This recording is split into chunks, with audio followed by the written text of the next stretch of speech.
because of the snow emergency.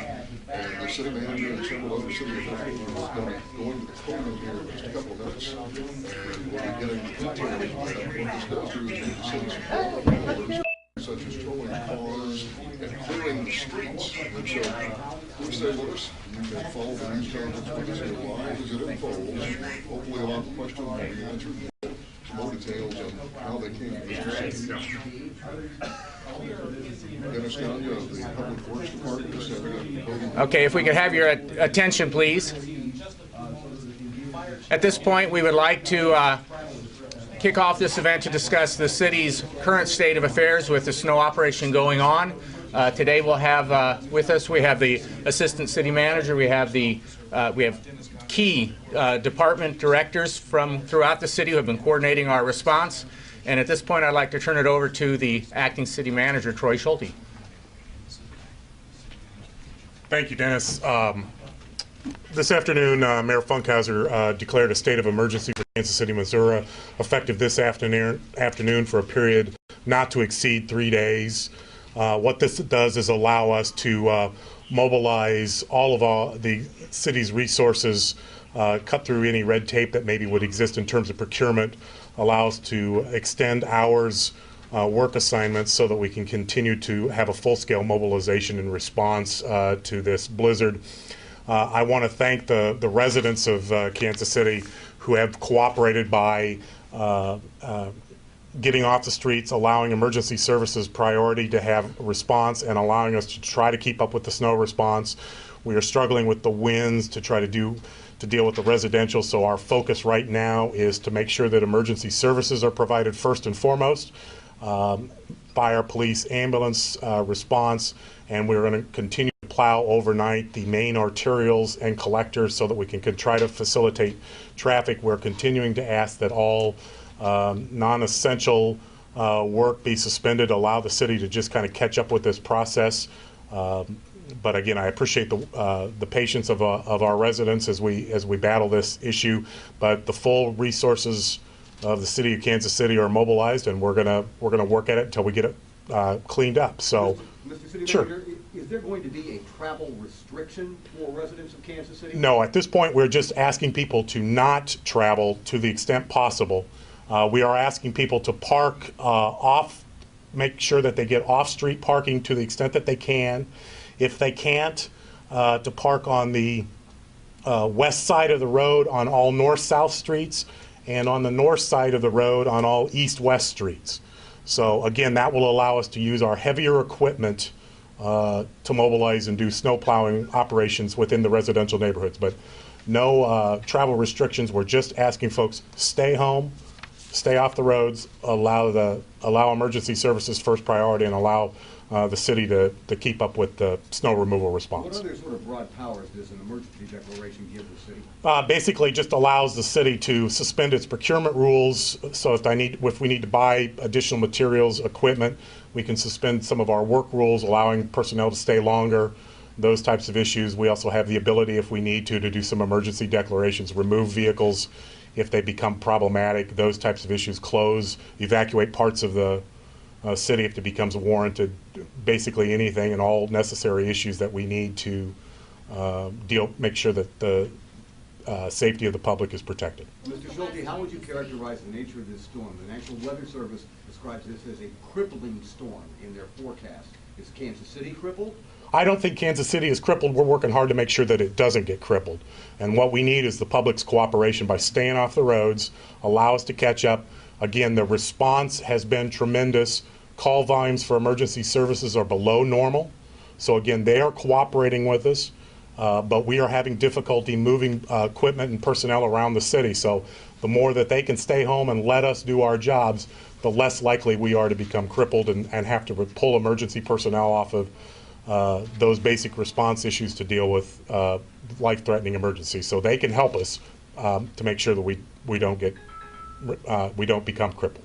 Troy, has this kind of declaration ever been announced before? Has the city ever had an emergency declaration before? I'm not sure how. We've had one about Smokey. You might have some history on this. Yes, we've done emergency declarations before, and for other instances when the ice storm that I guess is about 10 years. Yeah, 9 years. So 2002, and that was our last significant emergency declaration, and it was also a short-term declaration where lasted for approximately 72 hours. So does this allow for federal money to be received here? Yes. Well, that's one of the things, a step, and that's one of the reasons that the city manager and the city manager recommending to the mayor to make the declaration is because we have to have a city declaration if we get this a presidentially declared disaster. So it's one of the hurdles that the city has to cover, but it certainly isn't a guarantee. It's one of our steps in attempting to obtain federal assistance. Is that one of the big reasons you decided to declare the state of emergency is for the possibility of getting federal money? I would just say it's a factor. It's a factor. Most importantly was just to allow us to continue to mobilize our resources from a city, make sure that we've got the personnel and the equipment available to respond to the need. That's the first and foremost need. And I know, Troy, you talked about this yesterday. When did you pull the trigger on this today? About mid-afternoon is when we finally decided that the conditions warranted it enough that we were concerned. It was a relatively, we continued to monitor the situation through the course of the morning. It was when the winds started to pick up and the snowfall increased mid-afternoon that we decided it was a serious enough event that we needed to be on top of it going forward. Troy, the mayor recently said that removal of snow comes at the rate of about $150,000 per inch. Yes. So we're going to get 10 or 12 inches, it looks like. I mean, is the reserve fund enough to cover that? We still have adequate contingencies in this to handle this snow event. We also have a significant reserve fund, so which is why we put that money for these types of events. So financial resources are the least of our concern at this point. We're just trying to make sure people are safe and they can cooperate by staying off the roads and helping us do our jobs and avoiding all non-essential travel. Any other? So you are encouraging employers to tell their folks to stay home? Stay home if they can. Allow us to. The winds are supposed to be continuing. The storm warning, blizzard warning, in effect till 6 a.m. tomorrow morning, is the latest coming out of the National Weather Service. If that is the case, we will not be able to respond to deal with the blowing snow in any standard that it would make it safe for folks to travel tomorrow. So if they don't have to travel tomorrow, I would encourage folks to stay home.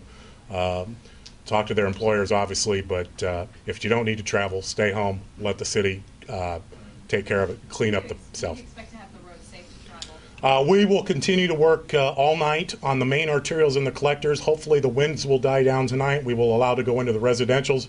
Hopefully if the weather cooperates, we should have most of the arterials and collectors in position by midday tomorrow, and the residentials hopefully by tomorrow night. Troy, just a follow-up here. This emergency declaration gives the city more flexibility. Yes, yes. Can you go through that one more time? Yeah, what it does is allows the city to suspend its procurement rules so we can get emergency bids for equipment, supplies, commodities, those types of issues. It also allows us to extend our work rules, work around, so if we need to keep people overnight, work longer shifts, those types of issues, allows us to suspend our collective bargaining agreements, just mobilize the full city assets of the city, move people, evacuate as we need to be able to respond. So again, it's just simply giving the city latitude to meet needs as they arise. Will you be hiring additional contractors? No, at this point, there's not enough time to do that procurement, so we're going to handle it with our own resources. If it's a prolonged event, we'll look at that as an option going forward, but right now we're looking mobilization of everything the city has for the next 36 hours. Hey, Smokey, I know you were concerned somewhat about building collapses. Is that a window that is later down the road after the snowstorm, or is it now, or what? No, it exists right now. For every additional inch of snow that we get, there is an additional potential for building collapses. And I think that potential really exists in that I-44 corridor that's being hit much heavier than us. So whenever you're approaching snows of almost 2 feet, there is definitely the potential of building collapses here in the state of Missouri. I think less for us. If we can keep it in the core of our city, of what the weather service is predicting for us, I don't think it's a likelihood, but if we have a building fire in the structure, we can, and then we have 14 inches of snow on the roof, it's a very dangerous situation. Smokey, on that same track, the dangerous buildings department within the fire department, I think it's Todd Ackerson that's got a connection with that. Are they on standby as well, or are they making any special provisions? Yes, our technical rescue division went over all of their collapse equipment in preparation for this storm, and preparation just extra. We're always ready, but Battalion Chief Ackerson and our technical rescue capability is prepared, and want to stress again that we have one of the most advanced regional technical rescue systems that has been enhanced by Homeland Security funds that have flowed through the Mid-America Regional Council. So we have 3 different fire departments that come together to form that regional technical rescue capability. That's KCFD, Central Jackson County at Blue Springs, and the Olathe Fire Department. Are we facing a delay in emergency response, and if so, how long? If you dial 911. Right now, what we are predicting anecdotally, and we don't have the true data yet, we think that our emergency medical probably responses have increased by as much as 30%.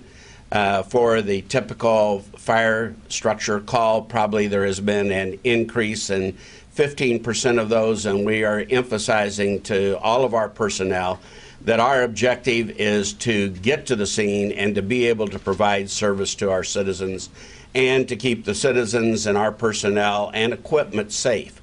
That we need to keep every piece of apparatus deployable so we don't lose units to mechanical things such as sliding in a ditch and so forth. So really, response times have become secondary objective. Our primary objective is to get to the citizen, to provide the service, and then to keep that resources available for the next call. But we have gone into extensive planning, and we've had some stuck ambulances. We have deployed 4-wheel drive equipment throughout the city. We have been able so far to get every ambulance unstuck and be able to provide emergency medical service without any significant delay for every call that we've received. The police department has stated they've had a very low number of units that have been stuck, but all but one case have been able to free themselves and have only needed 1 tow. Correct, Major? And so the emergency services system of the city is not crippled, and we are functioning well, but all of us in emergency services are having to respond slower than normal.